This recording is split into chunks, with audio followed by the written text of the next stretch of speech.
So we kind of do a team effort on, on what questions we come up with and any other elements in the guest segment. Okay, so that's at noon to lunch. You have lunch inside. Yeah. Does he have the same thing for lunch every day, like he has lasagna every night for dinner? Chicken. Chicken. Yeah. Now, after... You just said that so funny. Yeah. Chicken. Yeah, he did the chicken. And then he'll shift it, like in 6 months, to turkey. Wow. So I think, like, this year I'm going to have chicken or turkey. Yeah. Okay, so it's a long-term thing. Yeah. So when does he meet the guests? The guests come in. The show tapes at 4. So the guests come in at 3:15, and it's very important to Jay, and I hope I don't bust you. I know it's important to you as well. It's very important to Jay that he visits with the guests. Yes, absolutely. Before the show and talks with them. Not necessarily even about the topic. Sometimes he does, particularly with the political guests. Yes. He'll sometimes take 20 minutes, and the stage manager will say, Jay, you haven't even gotten into your suit yet. Wow. Because he does the warm-up on his show. By the way, the best part of the show is the warm-up. He does his own warm-up. But he gets fascinated with the guests. Oh, wait, he does. Okay, that was a big deal, and I'm not sure I get the significance. What does it mean he does his own warm-up? Oh, I'm sorry. I need to define myself. Yeah, tell me. 15, 20 minutes before the show, you go out, and this is all shows like this, sitcoms, you have a warm-up comedian go out and just do jokes. And he'd do it himself. And he would go out and then answer questions, and it's very funny because you see how really smart he is and how he can come up with topics. He's not reading from, a teleprompter. He's not reading from cue cards. Right. Okay, so it's the best part of the show. Right. So this tells me that although he may have a quick attention span, as we were talking about earlier, because he's multitasking, he really cares deeply about connecting emotionally with people, whether it's his guests that he meets beforehand, who he's going to have on the show, because he knows if the guest is comfortable, I can get more out of them and have a better quality product. He's doing the same thing with the audience. Yes, he is. He likes to relate to people. And just to give a specific example, we even asked, I guess the highlight of what I did over the 18 years was booking President Obama as a sitting president. Okay. And he was the first sitting president ever to do a late night show. But we even asked the president to come early, so that he could spend time visiting with Jay. So wait a minute. How do you call the White House and say, this is Dave Berg with the Jay Leno Show. We'd like to have the president on these dates. Is he available? Is that really what happened? Yes. Really? That's what happened. No kidding? Yes, but it's a long process, and it goes back. Here's where it started. Some of these guests take 4, 5, 6, 10 years to get. Years to get? And this, President Obama, it started when he spoke at the Democratic Convention when John Kerry was running for president. Yes. And you might remember he stole that convention. Oh, he totally was awesome. Yeah. That's when I started calling on Barack Obama. Really? Yes. Now, did you get green-lighted from Jay or from, quote, some executive producers say, Dave, go do that? Yes. Our executive producer, I say our, I'm not there anymore, but Debbie Vickers was the executive producer, and she's the one that says yes, no. Okay. All right, awesome. Yeah. This is a great window. I had no idea the mechanics of this stuff. So, listen, when we come back, I got to take a break. Really? Oh, because I was, 16, 17, 18, be able to go to the show and meet Charles Barkley, meet Wayne Gretzky, because Dave and his crew are the ones. So actually, Dave made me a celebrity when I was dating girls, because I could take them and they could meet celebrities, because Dave's the one who booked them. So he was a really good friend, right? No, he was great. Every time Mom, would tell me that, this is one of Dave's guests or this is Dave's guest, I was super excited. Do you have a Dave Berg story that we can horribly embarrass him on the air here? You know what? I don't. I wish I did. Yeah, he doesn't strike me as the kind of guy that would have a lot of embarrassing stories. No. Sorry, that Thursday. Oh, we're losing this connection. Beeman, thank you for calling in. Your cell phone's going bad. So how about that? That's one of the producer's sons.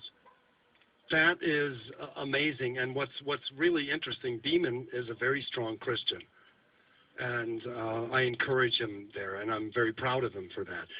But his mom, whose father was a pastor, she represented I don't want to say the far left, but she represented the most liberal point of view in the producer's room, and I represented the most conservative view. Really? So we sort of had at it for about 18 years, but we ended up like a sister and a brother. Oh, that's neat. A little bit, but we used to get into some very heavy discussions. And in fact, our colleagues and even our executive producers sort of wanted to have us go on the air and sort of have a, tit for tat. Okay, this is really, wait, okay, hold on. This is really interesting. So there's a handful of producers on the Leno show. You were one of those for 18 years. And you were the conservative Christian side. And this other lady, Shirley, was it? It's Stephanie. Stephanie. Okay, so Stephanie was more on the political left side. Yeah. Okay. And why was it important for that interplay, that heated exchange kind of thing, to take place? I'm thinking, as the producer of my show, I would love to have that the electricity on the air kind of thing, so I can see why they would want to have you on. But why was that important for the dynamic of the show to take place behind the scenes? Did you have an influence on Jay? Was Jay watching this and, I want to go that way, or did he have his own strong opinions, or what? Well, let me just say before I tell this story that I dearly love Stephanie like a sister. But sometimes when you have a left, and by the way, I have my faults as a conservative. I definitely have faults. But sometimes Stephanie would look at some conservatives and say, well, they fall short. It was kind of a sibling rivalry. But she would look at somebody that I thought would be a terrific get, Glenn Beck.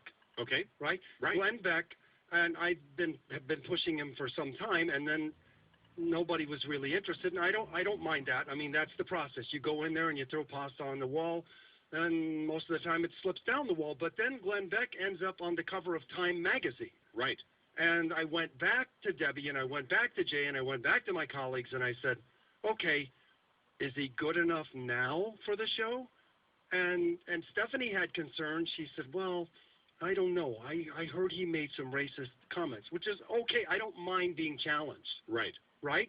That's why we would have those types of discussions. And then I would say, no, he really didn't, or he made a remark that was taken out of context.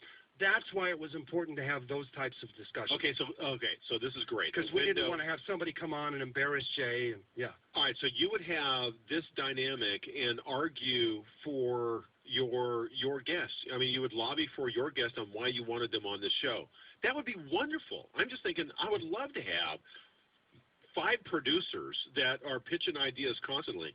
And I need people to understand, well, it's not. It's like 3 people that are doing all the work here on the Frank Pastore show. I don't know how you fans. All right, one of the things that Beeman said a moment ago is that you had turned him into a star because he got a chance to meet all these people. And I hate to do this, but I need to do this. Run through some of the, quote, big names that you remember over those 18 years that made an impression on you, Dave. Oh, my gosh, Frank. Well, I never booked Frank Pastore, so that would have been the ultimate. Because it's a good show, The Tonight Show, yes. Yeah. Well, actually, pretty much anybody who ran for president came through the Tonight Show. John McCain, he had been on many times over the years, and we had actually had a relationship with John McCain, John Kerry, Hillary Clinton, and I mentioned Barack Obama already, who went on to become President Obama, Michael Jordan. Oh, wow. Just a whole list of people who just had an enormous influence on me, an enormous impact. Okay, when it comes to, quote, these big name people, one of the things I would be interested to know is, and please, don't tell me names. In fact, I don't even want to know names. But do they have integrity? Like I had Dr. Dobson on first hour. And one of the compliments I paid him, and I wanted to intentionally do this publicly, was he is a man of integrity. He is exactly off camera or off mic who you hear on mic. And he is exactly, with his friends and his family, the person that I meet and have coffee with, kind of thing. He's the same. That's really who he is. Is it the same with, quote, these big celebrities? Do they have an on-camera persona and an off-camera persona most of the time or not? Or are people just people and it's a mix? That is a fascinating question, and I find it fascinating that you judge guests the same way that I do. My standard is, whether I disagree with you or not, I want you to be the same on the air as backstage. Right. It's very, very important to me, and it says a lot about integrity. And it was particularly important to me that the political people were consistent, and many of them were. Some of them weren't, and it concerned me. Some of them would actually have different opinions. I don't even mind telling a story and naming a name because Jay has already talked about this person. It's only if you're okay with that. I'm not forcing you or coercing you at all. Okay? Maybe I probably should. I would prefer you not. You know what I mean? Just because it's like, why? Yeah. Okay. Sure. I think people can sort of get the idea. I don't like gossip. I don't like gossip anyway. But there was once. I'll mention just an example. Okay. There was like George Bush. You could talk to him about baseball. He was just a regular guy, and he was the same guy on camera. Yes. Hillary Clinton was an amazing. I was surprised at how personable she was. I had seen her on television, and I thought, gosh, maybe she's not connecting, but she really connects in person. See, that's great. I didn't anticipate that. Now, there was one. What I don't like, particularly among political people, is I don't like it if one in particular, every other word was 4 letters. Really? This is a major political figure? Who ran for president. Oh. And he wasn't comfortable in his own skin. Were they really bad mouth? No kidding? No, they were. And he was not comfortable in his go into working in Hollywood, working in movies, working in television. What do you tell them, Dave? I like to encourage young people, and I enjoy talking to classes and young people in general, and I always encourage them to follow their dreams. And I always tell them, say your dream, say it out loud. What do you want to be? And sometimes if they want to be an actor or an actress, they're afraid to say it out loud, like I'm going to laugh at them. And I say, no, tell me what you want. You have to visualize it and go for your dream. But if you're a Christian, I just want to give you a little bit of advice. Know who you are before you, and I encourage you to go into the industry. I think it's important to have Christians in the industry. Absolutely. It's very important. But know who you are, because while I was treated quite well, you are challenged. You are challenged from every which angle. Give me examples. What do you mean? An example. Let me think of something that's going to come to mind. Nothing's coming to mind. It'll come to mind, Frank. If you if you could move, I'll go back to that. Yeah. Question. Okay. All right. But, all right. Okay. I know. Okay. I was sort of. See, it came to you. Yeah. I was sort of. Jay had a name for me. Oh. And it had. It's not Mr. Moo? Well, Mr. Moo, that never went away.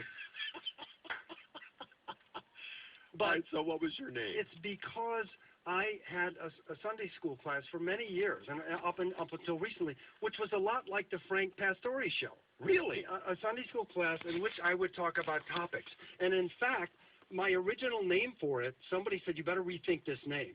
My original name was The Intersection. No And way. somebody said, you're stealing that. I said, oh, yes, I am. Okay, it's Crossroads. But anyway, so everybody... I didn't know that. You've led a Sunday school class for years? Yeah. Dude, I'm really impressed. Yeah. Okay, so go on. Go back. Frank Pastore. But anyway, so everybody knew where I came from, and Jay knew, they knew what my position was on most topics. And Jay, one day, sometimes you get very, very passionate in when you're making a case for a guest. Sure. You really do. Or a lot of times you think material, or I would think material is inappropriate, and I would get worked up sometimes. And Jay started to call me, and the name stuck, the Angry Sunday School Teacher. The Angry Sunday School Teacher. Yes. Okay. So sometimes he would come to me and say, what do you think about this joke? Does it go over the line? Okay, now, not to paint the obvious here, but you know the acronym for Angry Sunday School Teacher? I'm not going to even go there. Stop it. Yes, and I'm wondering, did he ever go that way? You know what, Frank? Sometimes that's how I act. All right, so You tell Christians, follow your dreams, but remember who you are. Unpack that. What do you mean, who you are? What I mean is you are going to be challenged. There are going to be evil influences, especially young people. Sometimes they're encouraged to take a role or be involved with something that's really questionable. And I believe you had a topic yesterday about the MTV shows. Oh, yeah. That would be an example of pure evil. Now, not every project in Hollywood is pure evil,